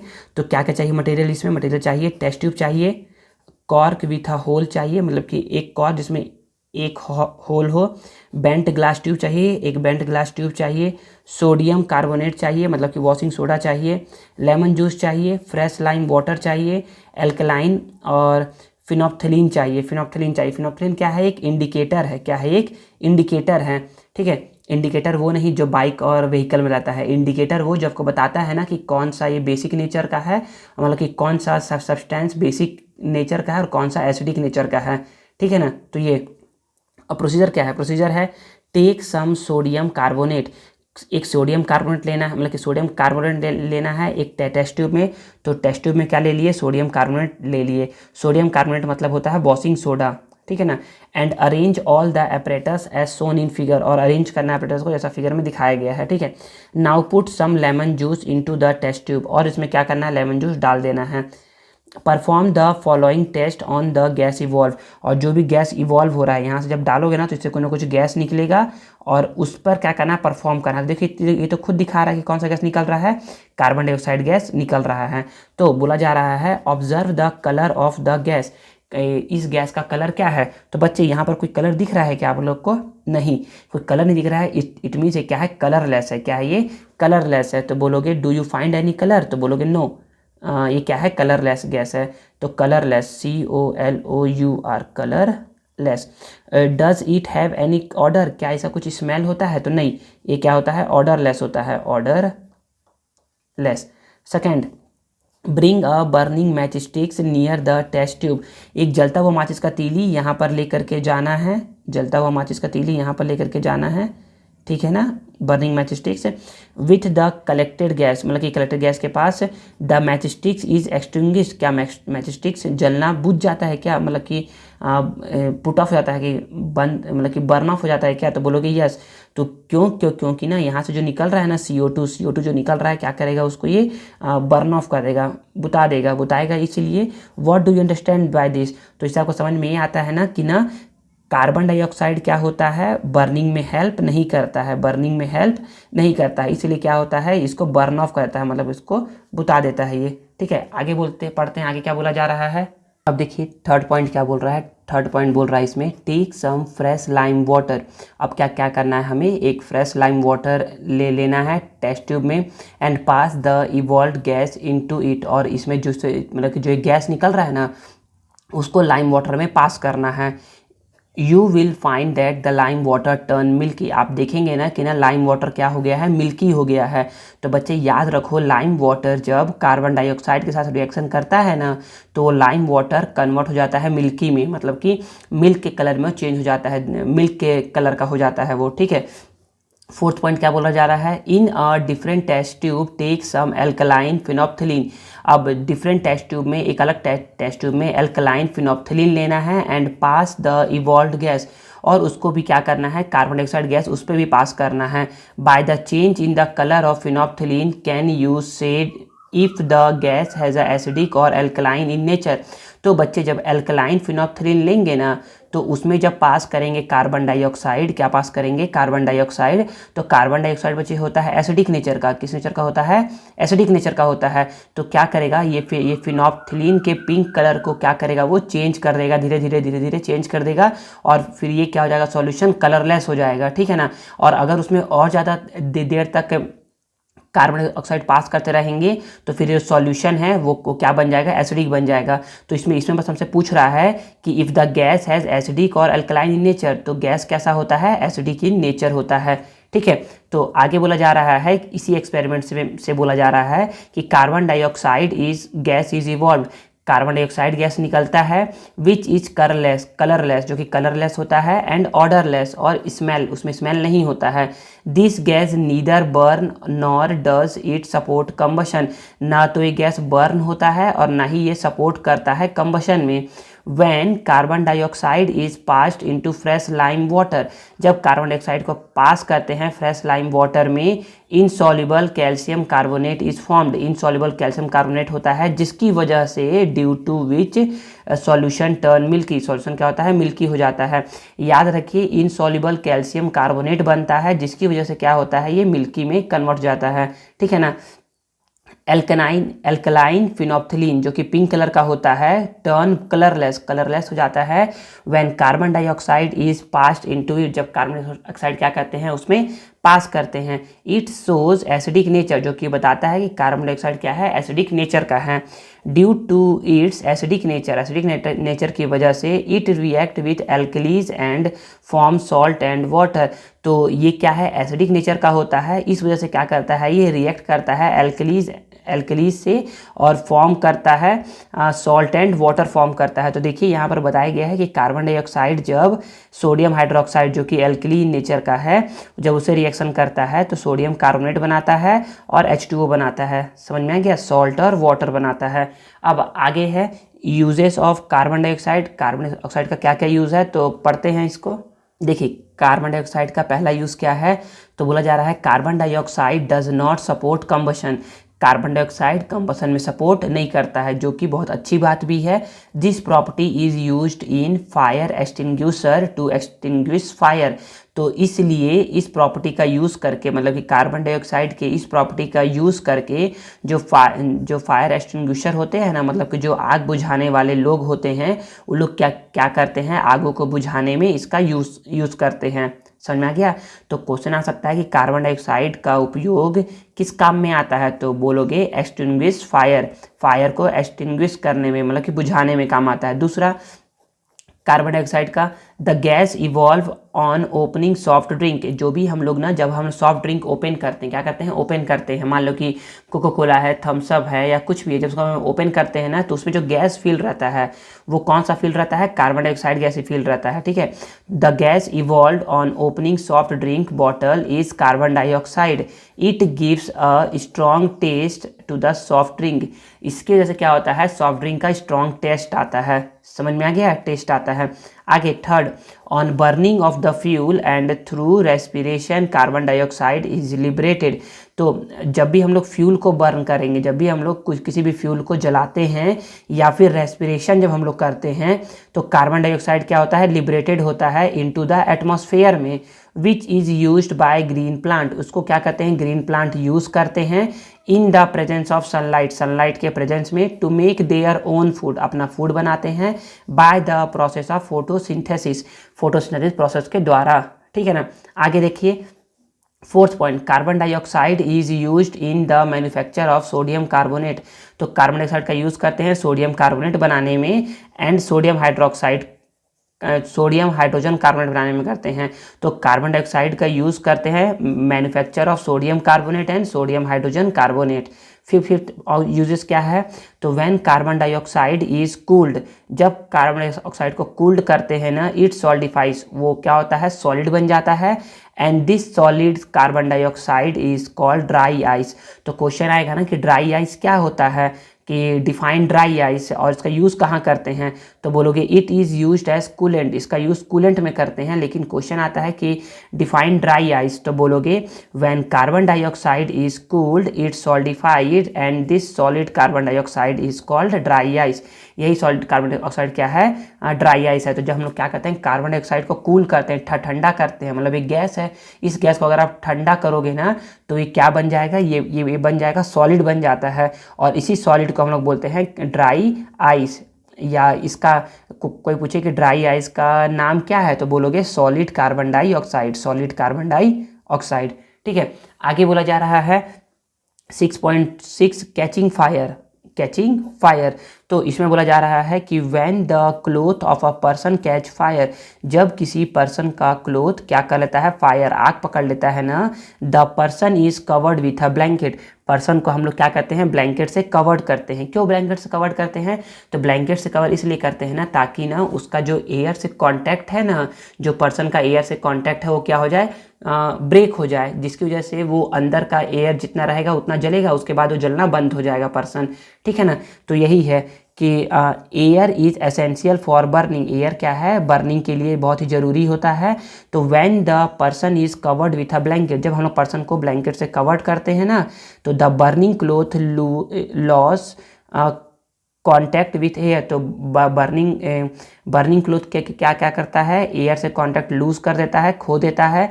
And due to which fire is extinguished, और जिसकी वजह से क्या होता है, फायर बर्न ऑफ जाता है, मतलब कि जलना बंद हो जाता है। ठीक है ना, आगे बोला जा रहा है if you get burn accidentally, अगर आप गलती से आपको अगर जल जाते हो ना, गेट फर्स्ट एड इमीडिएटली, तो आपको तुरंत फर्स्ट एड बॉक्स का यूज़ करना चाहिए। तुरंत मतलब कि प्राथमिक, मतलब कि सबसे पहले उसमें जो जो लगाना है उसमें लगा लो, और देन उसके बाद कंसल्ट करो डॉक्टर से कि अब आपको आगे क्या करना चाहिए, कि अब आपको जल गए हो या कुछ हो गया है तो क्या करना चाहिए। तो आई होप समझ में आ गया होगा। आगे पढ़ते हैं। आगे बोला जा रहा है फॉरेस्ट फायर के बारे में बताया जा रहा है। तो due to extreme summer heat, जब गर्मी का टाइम बहुत ही ज़्यादा होता है ना, तो उसमें बहुत ज़्यादा हीट होता है, तो dry grasses catches fire at some place, तो क्या होता है, जो ना ड्राई ग्रास, जो सूखा हुआ घास होता है ना, वो क्या करता है, फायर पकड़ लेता है अपने आप कुछ कुछ जगहों पर। ठीक है, from the grass it spread to the tree, तो ना जो भी ग्रास फैला हुआ है ट्री के आसपास, and very soon the whole forest is on fire, तो क्या होता है, पहले तो घास वो फॉरेस्ट के पास का पकड़ता है, ट्रीज के पास का, और फिर पूरी तरीके से पूरा फॉरेस्ट क्या होता है, आग के चपेट में आ जाता है। It is very difficult to control such fire, और क्या करना, इस तरह के फायर कंट्रोल करना बहुत ही डिफ़िकल्ट काम होता है। ठीक है, 6.6.1 क्या है, तो बोला जा रहा है how do we control fire, fire को हम लोग कंट्रोल कैसे कर सकते हैं। तो इसमें बोला गया है every town city village has a fire extinguishing service, तो हर एक टाउन में, सिटी में, विलेज में क्या होता है, फायर एक्सटिंग्विशिंग सर्विस होता है, एक्सटिंग्विशिंग सर्विस होता है, which help in controlling fire, जो कि हेल्प करता है फायर को कंट्रोल करने में। व्हेन इट ब्रेक आउट, जब भी फायर होता है तब क्या करता है, उसको कंट्रोल करने का काम करता है। आगे 6.6.2 क्या है, how does a fireman extinguish fire, fireman कैसे फायर पर कंट्रोल कर पाते हैं। तो बोला जा रहा है to initiate fire 3 things are essential, कि फायर को स्टार्ट करने के लिए या कहीं पर भी फायर लगता है उसके लिए 3 चीज़ मेन रहता है। पहला चीज़ क्या, फ्यूल, पहला क्या होता है, फ्यूल, मतलब कि कोई ना कोई जलने वाला होना चाहिए, मतलब कि फ्यूल होना चाहिए। दूसरा एयर, वहाँ पर एयर प्रेजेंट होना चाहिए, तभी तो चीज़ जल पाएगा। एंड थर्ड होता है हीट, उसको हीट मिलना चाहिए, मतलब कोई इसको जलाए तभी तो पाएगा। ऐसा नहीं है ना कि यहाँ पर पेट्रोल रखा हुआ है और एयर इसके कांटेक्ट में तो जल जाएगा अपने आप, नहीं, ऐसा नहीं है, उसको हीट दोगे तब वो जलेगा। ठीक है ना, तो आगे बोला जा रहा है you can control fire by removing 1 और मोर ऑफ दिस थिंग, तो या तो आप काम करिए, या तो यहाँ से आप हीट को हटा दीजिए, तभी नहीं जलेगा, या तो क्या क्या करिए फ्यूल को हटा दीजिए यहाँ से तब नहीं जलेगा, या तो दो चीज़ों को हटा दिए या तो पूरे को हटा दीजिए तो ये नहीं जलेगा। तो यहाँ पर यही बोला जा रहा है कि फायर पे कंट्रोल आप कर सकते हो जब आप इनमें से कोई एक चीज़ हटा दोगे या एक से ज़्यादा चीज़ें हटा दोगे। तो fire extinguisher usually control fire either by cutting off the air supply और by reducing the heat of the fuel और बोथ। तो जो फायर एक्सटिंग्विशर होते हैं ना, उन लोग क्या करते हैं, एयर सप्लाई को कट करने का काम करते हैं। एयर सप्लाई मतलब जहाँ पर एयर आ रहा है उसको कट कर दो। तो कैसे कट करते हैं, तो मान लीजिए कि यहाँ पर पेट्रोल है, ठीक है ना, और पेट्रोल में क्या हो गया है, एयर है, एयर तो है ही, और यहाँ पर कहीं से आग लग गया है। तो क्या करते हैं, फायर एक्सटिंग्विशर वाले आएंगे और यहाँ पर जहाँ पर आग लग रहा है ना, वहाँ पर कार्बन डाइऑक्साइड गैस होता है या फिर सैंड होता है, या फिर जो लोग वाटर पंप लेकर के आते हैं, जो पंप पानी लेकर के आते हैं वाटर, उसको यहाँ पर डालते हैं। इससे क्या होगा, जब यहाँ पर वाटर जाएगा या कार्बन डाइऑक्साइड जाएगा या तो सैंड जाएगा ना, तो एयर से कांटेक्ट क्या हो जाएगा, इस फ्यूल का रुक जाएगा, मतलब टूट जाएगा, जिससे क्या होगा, जलना बंद हो जाएगा। तो यही बोला जा रहा है कि वो लोग क्या करते हैं, कटिंग ऑफ करते हैं एयर सप्लाई को, या हीट को कट आउट कर देते हैं, या तो दोनों को कट आउट कर देते हैं। ठीक है, तो कुछ इस तरीके से क्या क्या करते हैं, ये लोग फायर पर कंट्रोल करते हैं। अब है answer this question, now answer this question. तो समझते हैं, इसको पढ़ते हैं। तो देखिए इसमें फर्स्ट क्वेश्चन क्या बोला जा रहा है, why does lime water turn milky on passing carbon dioxide through it. तो अभी पढ़ाया हो ना कि इसमें क्या होता है, इसमें ना इनसॉल्युबल कैल्शियम कार्बोनेट बन जाता है। क्या बनता है, इनसॉल्युबल कैल्शियम कार्बोनेट बन जाता है, जिसकी वजह से क्या होता है, ये लाइम वाटर मिल्की हो जाता है। ठीक है, अब सेकेंड क्वेश्चन पढ़ते हैं, what is dry ice. Dry ice क्या होता है, इसका यूज़ क्या होता है। तो ड्राई आइस का डेफिनेशन आप लोग को दिखाया था अभी, तो ड्राई आइस का डेफिनेशन बोलोगे और उसका यूज़ भी बताया था कि इसका यूज़ कूलिंग में करते हैं। ठीक है, third point, which gas is produce after chemical reaction in a fire extinguisher. तो कौन सा गैस प्रोड्यूस होता है, तो कार्बन डाइऑक्साइड गैस प्रोड्यूस होता है। Why is this gas use to extinguish fire. क्योंकि this gas is not help in burning. क्योंकि ये गैस बर्निंग में हेल्प नहीं करता है। समझ में आ गया ना, इसलिए इसका यूज़ करते हैं फायर एक्सटिंग्विशर वाले फायर पर कंट्रोल करने के लिए। ठीक है, अब आगे पढ़ते हैं प्रैक्टिस क्वेश्चन। देखिए क्वेश्चन फॉर प्रैक्टिस में क्या है, तो पहला क्वेश्चन बोला जा रहा है, choose the correct answer. Graphite is not use. अच्छा, ग्रेफाइट का यूज़ नहीं किया जाता है, तो किस में नहीं किया जाता है, तो लुब्रिकेंट में किया जाता है, पेंसिल लेड में किया जाता है, इलेक्ट्रोड में किया जाता है, कटिंग इंस्ट्रूमेंट में नहीं किया जाता। कटिंग इंस्ट्रूमेंट में डायमंड का यूज़ करते हैं, इसका यूज़ नहीं करते, तो डी आंसर हो जाएगा। ठीक है, सेकेंड है, carbon dioxide convert blue litmus into red. तो देखिए ना, कार्बन डाइऑक्साइड क्या करता है, ABR, ये एसिडिक नेचर का होता है, ये ब्लू को रेड में कन्वर्ट करता है।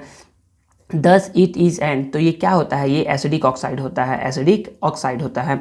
ठीक है, carbon allotrope with 60 atom of carbon. तो कार्बन के इसमें 60 एटम होते हैं, उसको बोलते हैं फुलरीन। क्या बोलते हैं, fullerene.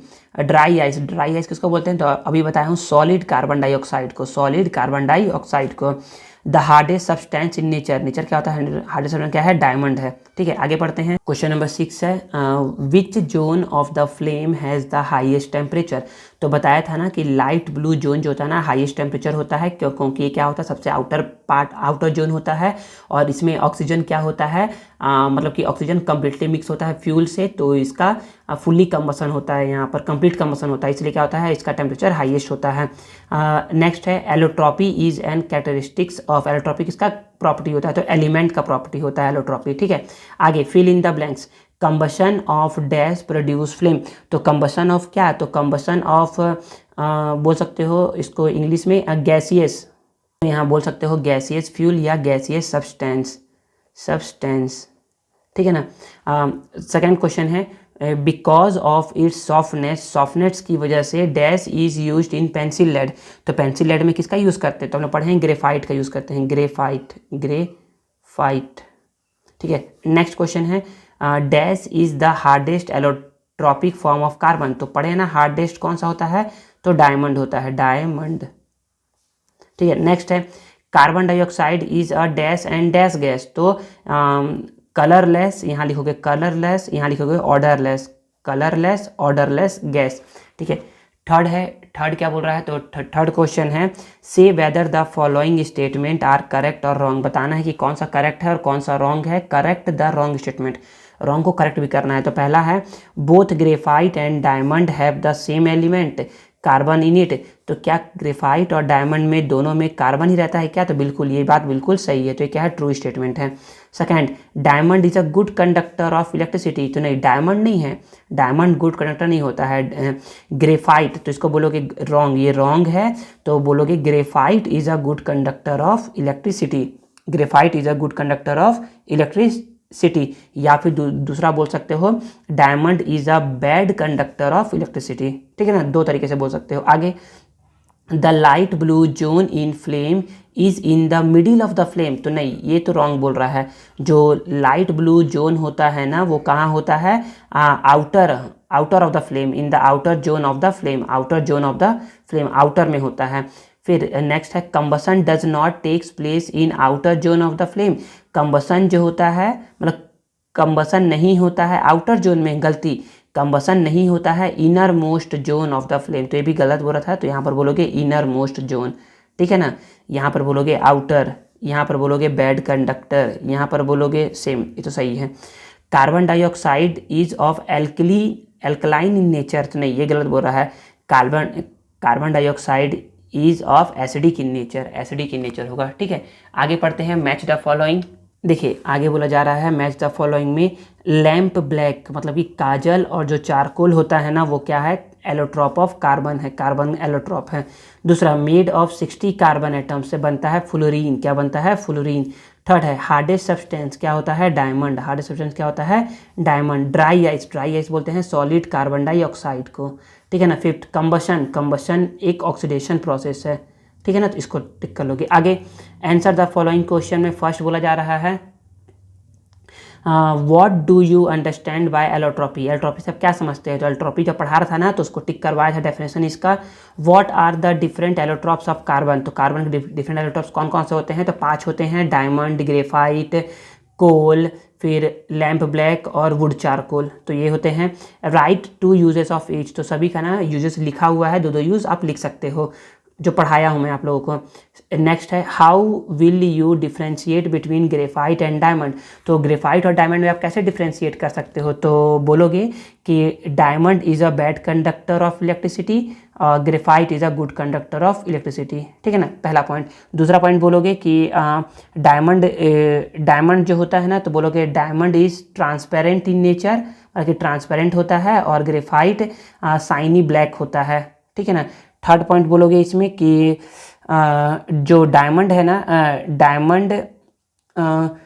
Diamond has good conductor of heat conductivity, मतलब कि diamond is a good conductor of heat होता है, सॉरी, हाँ, diamond is a good conductor of heat और graphite is a ordinary conductor of heat, ठीक है ना। आगे अगर इसमें और ज़्यादा डिफरेंस बोलना चाहते हो तो डायमंड और ग्रेफाइट में यहाँ पर डिफरेंस दिया हुआ है, ये बोल सकते हो, और ठीक है ना, ऐसा करके बोल सकते हो, ठीक है। अब आगे पढ़ते हैं। नेक्स्ट है व्हाट इज़ फुलरीन, फुलरीन क्या होता है? तो फुलरीन बताया था ना, फुलरीन जब पढ़ा रहा था ना, तो उसको टिक करवाया था फुलरीन क्या है। और what are its main uses, इसका मेन यूजेस कहाँ कहाँ होता है? यहाँ पर दिया हुआ है फुलरीन का मेन यूज़, तो फुलरीन का मेन यूज़ आप यहाँ से लिख सकते हैं, ठीक है ना। नेक्स्ट पढ़ते हैं। आगे बोला जा रहा है draw a level diagram showing the preparation of carbon dioxide, तो एक लेवल डायग्राम बनाना है जिसमें पता चले ना कि कार्बन डाइऑक्साइड कैसे प्रिपेयर करते हैं। तो इसका आंसर देखिएगा, दिखा रहे हैं, तो इसका आंसर आप या यहाँ से लिख के देंगे, लेवल डायग्राम बनाएंगे और इसके बारे में लिख देंगे यहाँ से कि take some sodium carbonate in a test tube and put some lemon juice into the test tube and the reaction between washing soda and lemon juice evolve the carbon dioxide gas. The carbon dioxide gas is colorless and odorless and it is not helpful, या it does not support burning, ऐसा करके। बस आगे पढ़ते हैं। आगे बोला जा रहा है व्हाट इज़ ड्राई आइस, तो ड्राई आइस के बारे में बताया जा चुका है अभी, और उसका मेन यूज़ क्या है ये भी बता चुके हैं। आगे है what are the main parts of candle flame, तो कैंडल फ्लेम के मेन पार्ट्स कौन कौन से होते हैं? एक्सप्लेन विद अ डायग्राम, तो इसको बता चुका हूँ मैं, तो इसको आप पढ़ लोगे। आगे है गिव द रीजन, रीजन है, देखते हैं क्या है पहला। तो देखिए पहला क्वेश्चन पूछ रहा है, इसका रीज़न बताना है कि diamond is used in ornament, diamond का यूज़ क्यों करते हैं ऑर्नामेंट में? क्योंकि डायमंड्स क्या होता है, बहुत ही कॉस्टली, मतलब कि प्रीसियस एलिमेंट है, और ये क्या होता है, बहुत ही महंगा होता है, और ये क्या होता है, बहुत ही शाइनी नेचर का होता है, ठीक है ना, ट्रांसपेरेंट और शाइन नेचर का होता है, इसलिए हम लोग डायमंड का यूज़ करते हैं ऑर्नामेंट्स में। Second, diamond is use in cutting instrument, क्योंकि ये क्या होता है, बहुत ही ज़्यादा मतलब कि ये क्या है, हार्डेस्ट सब्सटेंस है नेचर का, और ये क्या करता है, इससे आप इजीली किसी भी स्ट्रक्चर, मतलब कि किसी भी, आप डायमंड की हेल्प से आप किसी को भी कैसा भी शेप प्रोवाइड कर सकते हो, इसलिए डायमंड का यूज़ करते हैं कटिंग इंस्ट्रूमेंट में। ठीक है ना, मतलब कि आप किसी भी हार्ड सब्सटेंस को इजीली कट कर सकते हो with the help of diamond. आगे है graphite is used as lubricant, graphite का यूज़ करते हैं लुब्रिकेंट में, क्यों, क्योंकि ग्रेफाइट क्या होता है, सॉफ्ट होता है और स्लिपरी नेचर का होता है। ठीक है ना, क्यों होता है, क्योंकि इनमें जो बॉन्ड होता है ना वो बहुत ही क्या होता है, वीक होता है, इसलिए हम लोग क्या कहते हैं, डायमंड का यूज़ ग्रेफाइट लुब्रिकेंट में करते हैं। आगे है graphite is used in electrode, graphite का यूज़ इलेक्ट्रोड में क्यों करते हैं, तो ग्रेफाइट का यूज़ इलेक्ट्रोड में इसलिए करते हैं ना, क्योंकि ग्रेफाइट क्या होता है, graphite is a good conductor of electricity होता है, और इसका जो मेल्टिंग पॉइंट होता है ना वो क्या होता है, बहुत ज़्यादा हाई होता है, इसीलिए हम लोग इसका यूज़ इलेक्ट्रोड के रूप में करते हैं। Fifth, petrol is not use in cooking stove, petrol का यूज़ कुकिंग स्टोव में क्यों नहीं करते हैं, तो क्योंकि पेट्रोल जो होता है ना वो क्या होता है, पेट्रोल जो होता है वो ना वेपराइज हो जाता है और तुरंत क्या क्या करता है, आग पकड़ लेता है, कैचेस फायर ईजिली, मतलब कि कैचेस फायर इजीली, इसलिए हम लोग पेट्रोल का यूज़ कुकिंग स्टोव में नहीं करते हैं। आगे है the colour of flame in Fatima gas stove is blue, तो बहुत ही अच्छी बात है, ब्लू है मतलब कि इसका टेम्परेचर हाई होगा और इसमें क्या हो रहा है, कंप्लीट कंबसन हो रहा है इसके गैस स्टोव में। एंड राजेश इज़ येलो, और राजेश के गैस स्टोव का कलर क्या है, येलो है, तो जब कलर येलो है इट मीन्स इसमें कंप्लीट कंबसन नहीं हो रहा है, और यहाँ पर क्या हो रहा है, कंप्लीट कंबसन हो रहा है।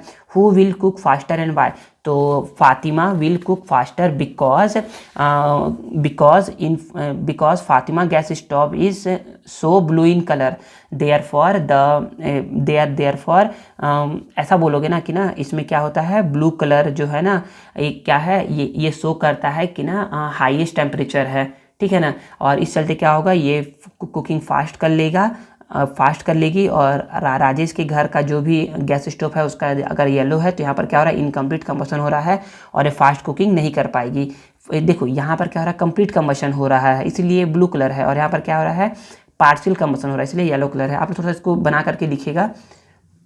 नेक्स्ट है why does not charcoal burn with flame, charcoal क्यों नहीं बर्न होता है फ्लेम के साथ, तो हम लोग पढ़े थे ना कि ओनली दोज लिक्विड और solid burn with flame, those who evaporate, तो वही फ्लेम के मतलब कि वही सब्सटेंस क्या होते हैं, सॉलिड और लिक्विड बर्न होते हैं फ्लेम के साथ, जो कि क्या होते हैं, वेपराइज होते हैं। तो चारकोल जो होता है ना वो वेपराइज नहीं होता है। ठीक है ना, वो क्या है, चारकोल तो मतलब बोल सकते हो कि वुड का वो है, मतलब कि चूरा, मतलब कि वुड का क्या है, बुरादा है। ठीक है ना, तो बोलो कि charcoal is a would, they can not vaporise, therefore it does not burn with flame. ठीक है ना, आगे can blue flame be formed inside the candle, क्या ब्लू फ्लेम कैंडल के इनसाइड बनेगा, तो कभी नहीं, ऐसा कभी नहीं हो सकता ना। तो justify because blue flame shows the complete combustion and inside the flame and inside the flame there is absence of oxygen, therefore incomplete combustion or no combustion takes place inside innermost zone of the flame, therefore blue flame cannot be formed inside the flame। ठीक है, तो यहाँ पर होता है chapter 6 complete. तो I hope आपको video पसंद आया होगा और जो पढ़ाया गया है वो समझ में आया होगा। अगर आपको वीडियो पसंद आता है तो इसे लाइक करिए, कमेंट करिए और अपने दोस्तों के साथ ज़रूर शेयर करिए, और चैनल को सब्सक्राइब करना ना भूलें। मिलते हैं नेक्स्ट वीडियो में। Thank you.